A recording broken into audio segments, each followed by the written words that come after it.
स्वागत है आप सभी का Shashi sir official YouTube channel में। आज हम लोग देखेंगे जयप्रकाश नारायण के द्वारा दिया गया भाषण संपूर्ण क्रांति का सारांश। भाषण की शुरुआत में संबोधित करते हुए कहते हैं कि मेरे बिहार के संघर्ष समिति के भाइयों बहनों, एक बात सब लोग ध्यान से सुने। ये जो मेरे भाषण से पहले रेणु जी ने कविता सुनाई, वो वास्तव में मेरा आग्रह नहीं था, बल्कि कविता वे खुद सुनाना चाहते थे, लेकिन उनकी इच्छा थी तो मैंने उनसे आग्रह किया और उन्होंने कविता सुनाई। और जैसे ही रामधारी सिंह दिनकर की जनतंत्र का जन्म उन्होंने कविता सुनाई, मुझे अपने प्रिय मित्र रामधारी सिंह दिनकर की याद आ गई। अगर आज वे जिंदा रहते तो निश्चित तौर पर उनके मुख से कविता सुनकर आनंद और ज़्यादा आता। वो बताते हैं कि आज जिस उद्देश्य के लिए हम लोग यहाँ एकजुट हुए हैं, वह उद्देश्य निश्चित तौर पर क्रांति के द्वारा ही प्राप्त किया जा सकता है, और ये क्रांति होगी और ये क्रांति में हमारी विजय भी निश्चित तौर पर होगी। जैसे ही ये बात लोगों ने सुना, लगभग 5 लाख की भीड़ थी, पूरी जनता जो है तालियां बजाने लगी। उन्होंने रोका कि नहीं, तालियां हरगिज़ मत बजाइए, तालियां हरगिज़ मत बजाइए। ये जो हम लोग क्रांति करने जा रहे हैं, इसमें जीत हमें तालियों से नहीं मिलेगी और नारों से नहीं मिलेगी, बल्कि अगर जीत प्राप्त करना है, अगर क्रांति को सफल करना है, तो निश्चित तौर पर आपको अपना सर्वस्व त्यागने के लिए क्या रहना होगा, तैयार रहना होगा। मेरी बात को ध्यानपूर्वक सुनिए, ताली मत बजाइए। आगे बताते हैं कि आज भारत की स्थिति यह है कि दिन प्रतिदिन लगातार बेरोजगारी बढ़ती जा रही है, दिन प्रतिदिन लगातार भूखमरी बढ़ती चली जा रही है। जिन नारों के साथ सरकार बनी थी गरीबी हटाओ, जिन नारों के साथ सरकार बनी थी कि गरीबी हटाओ, लेकिन पिछले कुछ सालों में गरीबी हटी नहीं है, गरीबी खत्म नहीं हुई है, उल्टी हुआ क्या है, गरीबी लगातार क्या होती जा रही है, बढ़ती जा रही है। और तो और स्थिति भारत से अगर केवल बिहार की तुलना किया जाए तो स्थिति हर मामले में बहुत ज़्यादा खराब है। वो बताते हैं कि मुझे याद आता है वो दिन जब हम लोग मुंबई में हमारे एक मित्र हैं रामनाथ जी गोयनका के घर पर जब हम लोग ठहरे हुए थे, दिनकर जी भी हमारे साथ थे, वहीं पर रामधारी सिंह दिनकर को जो है हार्ट अटैक आया था। और जब हार्ट अटैक आया था तो आनन फानन में हम पास के अस्पताल में ले गए थे उन्हें। मात्र 3 मिनट में अस्पताल वालों ने सारे औजार तैयार कर लिए थे ऑपरेशन करने तक के। लेकिन एक हमारा बिहार है, अगर पटना की हम बात करें तो 3 घंटे में भी इतनी तैयारी हो सकेगी या नहीं हो सकेगी, इसकी भी कोई गारंटी नहीं है। तो ये अव्यवस्था है, ये भ्रष्टाचार है, ये विकास नहीं है। और इतना कम विकास है तो आप समझ ही रहे हैं क्या स्थिति है। कहीं 3 मिनट में भी व्यवस्था हो जा रही है और यहाँ 3 घंटे में भी हो, इसका कोई ठौर ठिकाना नहीं है। इसलिए क्रांति बहुत ज़रूरी है। और वो बताते हैं कि वो जो अस्पताल था उसका नाम शायद था विलिंगडन अस्पताल। रामधारी सिंह दिनकर के पहुँचते 3 मिनट में सारे औजार तैयार हो गए, सारे डॉक्टर ऑपरेशन करने के लिए तैयार थे। मगर अफसोस, जब डॉक्टरों ने जांच पड़ताल किया तब तक इनका हृदय काम करना बंद कर चुका था, नहीं तो शायद रामधारी सिंह दिनकर बच जाते। लेकिन हमारे पटना में इस तरह की कोई व्यवस्था नहीं है। आज जब रामधारी सिंह दिनकर हमारे बीच नहीं है, तारीख भी उनको बताते हैं कि ये तारीख थी 24 अप्रैल 1974। अगर आज रामधारी सिंह दिनकर जिंदा होते, 5 जून 1974 को ये भाषण हो रहा था पटना के गांधी मैदान में। बताते हैं कि अगर आज वो जिंदा होते, निश्चित तौर पर इस स्टेज से उनकी भी वाणी गूंजती रहती। और एक और मेरे मित्र हैं जिनको मैं याद करना चाहूँगा, वो है राम वृक्ष बेनीपुरी। अगर राम वृक्ष बेनीपुरी भी रहते तो निश्चित तौर पर हमारा हौसला और ज़्यादा क्या होता, बढ़ता।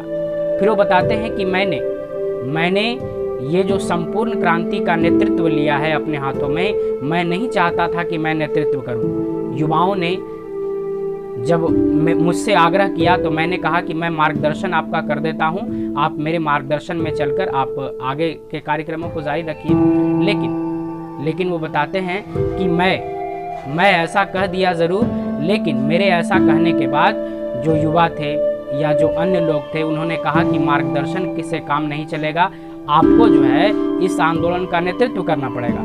जबकि मेरा मानना है कि इस तरह के आंदोलन अगर कोई युवा चलाए तो निश्चित तौर पर सफलता मिलने की जो उम्मीद है बढ़ जाती है। लेकिन लोगों के आग्रह पर मैं इस आंदोलन को इस शर्त पर नेतृत्व देने के लिए तैयार हुआ कि मैं नेतृत्व करूंगा ज़रूर, लेकिन हर जो एक्शन होगा मेरे आधार पर ही होगा। मैं जो फैसला लूँगा वो सबको मानना पड़ेगा। ऐसा नहीं कि मुझे आगे कर दो, नेता बना दो और पीछे से ऑर्डर देते रहो कि ये कीजिए वो कीजिए, तो ऐसा नहीं चलेगा। मैं नेता बना हूँ, मैं नेतृत्व करूँगा तो मैं अपने अनुसार जो चाहूँगा करूँगा। हाँ, विचार मैं सबका लूँगा। अगर कोई विचार देना चाहता है तो विचार सबका लूँगा, उस पर मनन करूँगा और जो विचार ग्रहण करने लायक होंगे मैं उनको ग्रहण करूँगा, लेकिन अपने विचार कोई थोपेगा मुझ पर नहीं। इसी शर्त पर मैंने क्या किया है, इस आंदोलन का नेतृत्व करना स्वीकारा है। और जब मैं इस आंदोलन का नेतृत्व कर रहा हूँ तो बहुत जोर से चिल्ला कर भाषण भी नहीं दे सकता, क्योंकि मेरी तबीयत अच्छी नहीं है, मेरा हृदय उतना अच्छा काम नहीं करता है। यहाँ एक डॉक्टर बैठे हुए, डॉक्टर रहमान जो कि मेरे स्वास्थ्य की निगरानी करते हैं, उनको भी इस बात की बड़ी चिंता हो रही होगी कि मैं ज़ोर से ना बोलूँ। मैं ध्यान भी दूंगा, आगे ज़्यादा ज़ोर से ना बोलूँ। मेरे भाइयों, मेरे बहनों, आज भारत की ये स्थिति है कि भारत में सरकार की गलत नीतियों के चलते इतना ज़्यादा भ्रष्टाचार बढ़ गया है कि जहाँ भी आप जाए, सरकारी कार्यालय हो या फिर निजी यानी प्राइवेट कार्यालय हो, कहीं भी गरीब आदमी का काम नहीं होता। बिना घूस दिए, बिना रिश्वत दिए किसी प्रकार का कोई काम नहीं होता और सरकार जो है कुछ कर नहीं पा रही है। और जो लोग आंदोलन करते हैं, जो लोग सरकार के खिलाफ बोलते हैं, उन्हीं के खिलाफ दुष्प्रचार किया जाता है। जैसे मैं सरकार के खिलाफ बोल रहा हूँ तो मुझे जो है आड़े हाथों लिया जा रहा है। कांग्रेस के नेता या कांग्रेस के जो समर्थक हैं मेरे खिलाफ बोल रहे हैं। चूँकि मैं अमेरिका में पढ़ा हूँ, अमेरिका से मैंने पढ़ाई की है, इसीलिए मुझे अमेरिका का दलाल कहा जा रहा है। मुझे अमेरिका का दलाल कहा जाता है। आज बहुत ज़्यादा एक नारा प्रसिद्ध चल रहा है कांग्रेसियों के बीच कि निक्सन को दे दो तार, जयप्रकाश की हो गई हार। मित्रों, मैं बता देना चाहता हूं कि मैं किसी देश का दलाल कैसे हो सकता हूं। और जहां तक अमेरिका का सवाल है तो अमेरिका में मैंने पढ़ाई की है, अमेरिका में मैंने कितने संघर्ष झेले हैं सो मैं ही जानता हूं। 1922 ईस्वी में जब मैं पढ़ाई के लिए स्वामी सत्यदेव के प्रेरणा से ये अमेरिका गए थे 1922 ईस्वी में, अपनी पत्नी को गांधी जी के आश्रम में छोड़कर। जब 1922 ईस्वी में अमेरिका गया, वहाँ की कैलिफोर्निया यूनिवर्सिटी में मैंने नामांकन करवाया, तो वहाँ रहने के लिए, मुझे वहाँ पढ़ने के लिए इतना ज़्यादा संघर्ष करना पड़ा जिसकी वानगी आप देख सकते हैं। मैं जब कॉलेज ख़त्म होता था, कॉलेज ख़त्म होने के बाद पार्ट टाइम के रूप में होटल्स में, रेस्टोरेंट्स में काम किया करता था। उसके बदले कुछ पैसे मिल जाते थे, रात का भोजन मिल जाता था, उसी से मेरा गुजारा चल जाता था। इसके अलावा जिस दिन छुट्टी होती थी, जिस दिन कॉलेज में छुट्टी होती थी, मैं दिन भर बैठता नहीं था, चाहे शनिवार हो, रविवार हो या कोई पर्व त्योहार का दिन हो। मैं दिन भर खेतों में, बागानों में, खानों में, शू शाइन पार्लर जहाँ पर जूता वगैरह पॉलिश होता है, वहाँ पॉलिश भी किया हूँ मैं। इसके अलावा उन कत्लगाहों में, उन कसाई के यहाँ भी मैंने काम किया है जहाँ बड़े बड़े जानवर तक काटे जाते हैं। इतना कष्ट मैंने सहा है। इन दिनों मैं कोशिश करता था कि इतने पैसे कमा लूँ कि अपनी फीस या फिर रहने का जो खर्च है वो, इसके अलावा खाने पीने का जो खर्च है वो मैं जुटा सकूं। स्थिति इतनी दयनीय थी कि जिस कमरे में मैं रहता था वो कमरा मुश्किल से 2 लोगों तक के रहने का कमरा था, लेकिन वहाँ 4-4, 5-5 लोग रहकर हम क्या करते थे, खर्च को बचाते थे। एक समय का खाना जहाँ काम किया वहीं खा लिया, जैसे होटल रेस्टोरेंट में, एक समय का खाना घर पर बना लिया। इस प्रकार से मैं गुजारा करता था और तब लोग बताते हैं कि मैं क्या हूँ, अमेरिका का दलाल हूँ। इसके अलावा संघर्ष क्या होता है मैं जानता हूँ। इसके अलावा और वो बताते हैं कि स्थिति ऐसी रही कि मैं जब अमेरिका में रहता था, मैं जब अमेरिका में रहता था तो इतने संघर्षों के बाद पढ़ा, लेकिन जब पीएचडी की पढ़ाई की बारी आई उस समय मेरी माताजी की तबीयत खराब हो गई और मुझे भारत लौटकर वापस आना पड़ा। लेकिन भारत आने के बाद भी स्थितियाँ बहुत कुछ नहीं बदली। मैं कांग्रेसियों के संपर्क में भी आया, मैं मार्क्सवादियों के संपर्क में भी आया, लेकिन भारत आने से पहले मार्क्सवाद का प्रभाव मुझ पर बहुत ज़्यादा पड़ गया था। सन 1924 ईस्वी में जब लेनिन की मृत्यु हुई थी तो मार्क्सवाद से संबंधित जो भी किताबें थी सब मैं पढ़ गया था। मैं मार्क्सवाद से बहुत ज़्यादा प्रभावित था, ठीक है। लेकिन भारत आने के बाद मैं मार्क्सवादी पार्टी में नहीं शामिल हुआ, क्योंकि मार्क्सवादी पार्टी जो है भारत में जन जन की पार्टी नहीं कही जाती, हर जनता तक ये पहुंची हुई पार्टी नहीं है, इसीलिए मैंने उसका रास्ता नहीं अपनाया। मैं कुछ समय तक कांग्रेस में भी रहा, लेकिन वहाँ भी मुझे संतुष्टि नहीं हुई। इसके बाद आज की जो परिस्थिति है उस परिस्थिति में ये संघर्ष करना बहुत ज़्यादा ज़रूरी है। ज़रूरी इसलिए है क्योंकि यहाँ की जो सरकार है अपने विरोधियों का या आवाज़ उठाने वालों का सर कुचलने के लिए तैयार है। वो बताते हैं कि ऐसी बात नहीं है कि मैं इंदिरा गांधी का विरोध कर रहा हूँ। जब गांधी जी थे, जब नेहरू थे, तो उस समय भी कुछ कुछ बातों को लेकर, कुछ कुछ विचारों को लेकर हमारे और गांधी जी के बीच, हमारे और नेहरू जी के बीच तालमेल नहीं बैठ पाता था। मैं उनका विरोध करता था, लेकिन गांधी और नेहरू की क्या खासियत थी कि वे लोग जो उनका विरोध करते थे, विरोधियों को पर लाठियां नहीं चलवाते थे, विरोधियों पर गोलियां नहीं चलवाते थे, बल्कि जो विरोध करते थे उनके विचारों का, उनको समझाकर बुझाकर किसी प्रकार से अपनी बातों को मनवाने का प्रयास करते थे। लेकिन यहाँ वर्तमान में जो इंदिरा गांधी की सरकार है वो क्या कर रही है कि जो विरोध कर रहा है उसके खिलाफ लाठियां चलवा रही हैं, गोलियां चलवा रही हैं, आवाज़ को दबाने का पूरा प्रयास किया जा रहा है। लेकिन ये आवाज़ दबने वाली नहीं है।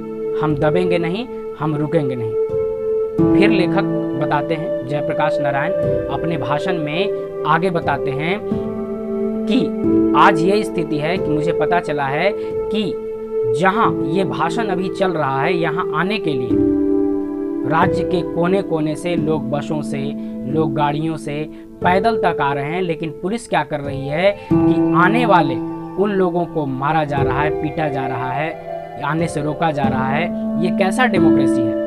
ये कैसा डेमोक्रेसी है? ये कैसा लोकतंत्र है?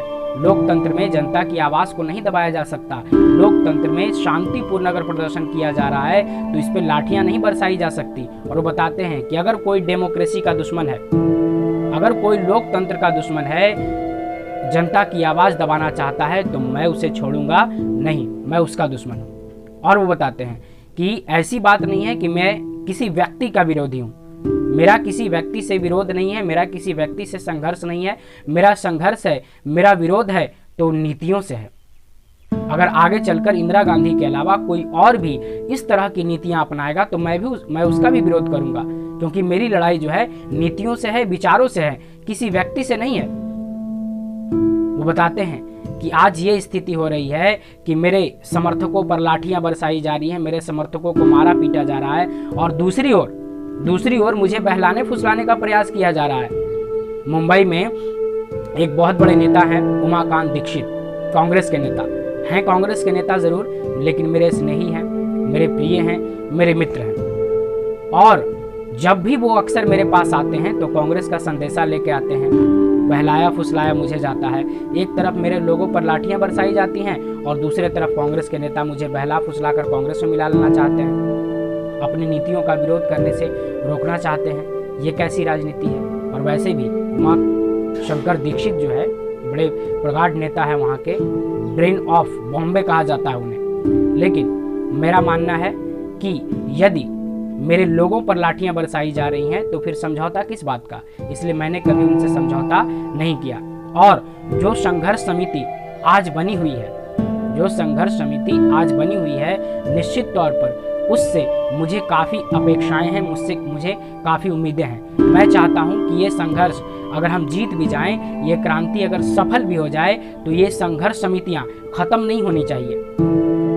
संपूर्ण क्रांति का आंदोलन अगर खत्म भी हो जाए तो ये संघर्ष समितियां नहीं खत्म हो, संघर्ष समितियां जस की तस बनी रहें। और ये संघर्ष समितियां क्या करें, आगे ही सरकार और देश के लिए अच्छा काम करते रहें, सरकार और देश की नीतियों के लिए लड़ते रहें और संघर्ष समितियों से मेरी अपेक्षाएं हैं कि चुनाव में सुधार करें।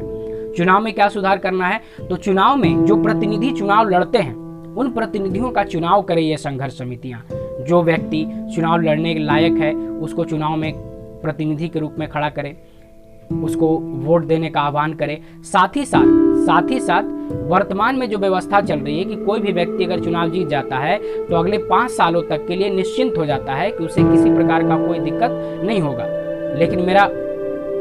लेकिन मेरा मानना है कि संघर्ष समितियां या जो चुनाव सुधारों में इतना ज़्यादा बदलाव ले आए कि अगर इन 5 साल के बीच में किसी सरकार की या किसी शासक की नीति खराब हो जाए तो उसे हम सत्ता से क्या कर सके? बेदखल कर सके। यानी जो सत्ता में हो उसे इस बात का डर हो कि हमारी सत्ता, हमारी कुर्सी जो है 5 साल से पहले भी जा सकती है। इसलिए मैं चाहता हूं कि संघर्ष समितियां इस संपूर्ण क्रांति के आंदोलन के बाद बिखर नहीं जाएं, बनी रहें, क्योंकि चुनाव में सुधार करना है। साथ ही साथ ये जो व्यवस्था है 5 साल वाली, इसमें भी थोड़ा बदलाव करना है ताकि कोई भी व्यक्ति जब कुर्सी पर आसीन हो जाए तो ये ना समझो कि ये कुर्सी जो है 5 साल के लिए मेरी हो गई, बीच में भी जनता हटा सके। ऐसे अधिकार जनता को क्या हो सके? प्राप्त हो सके। इसके लिए संघर्ष समितियां प्रयास करें। फिर आगे अपने भाषण का समापन करते हुए जयप्रकाश नारायण कहते हैं कि ये लोकतंत्र के समझिए तो एक सीढ़ी है, एक पायदान है। जवाहरलाल नेहरू कहा करते थे कि इस देश की जनता को अभी मिलो जाना है। वैसे भी मेरा विरोध उनसे नहीं रहा, मैं उन्हें भाई कहा करता था। जयप्रकाश नारायण बताते हैं कि मैं नेहरू को भाई कहा करता था और उन्हीं के शब्दों में मैं आपको संबोधित करना चाहता हूं कि अभी ये केवल एक पायदान है, केवल एक सीढ़ी है। हमें संघर्ष में अभी आगे जाना है, बहुत दूर जाना है, मीलों चलना है। इसलिए ये मत समझिए कि इस संपूर्ण क्रांति के बाद हमारा काम खत्म हो गया, यहाँ से तो हमारा काम शुरू होता है। इसलिए निश्चित तौर पर यह संघर्ष, ये संपूर्ण क्रांति सफल होगी और वास्तव में भारत में लोकतंत्र की स्थापना होकर रहेगी। और यहीं पे वे अपना समापन करते हैं भाषण का। ये सारांश आपको कैसा लगा? अगर अच्छा लगा हो तो प्लीज़ लाइक, कमेंट, शेयर ज़रूर करें। और अगर आप नए हैं चैनल पर तो प्लीज़ चैनल को सब्सक्राइब ज़रूर कर लें ताकि इस तरह के वीडियोस आगे भी आपको मिलते रहें।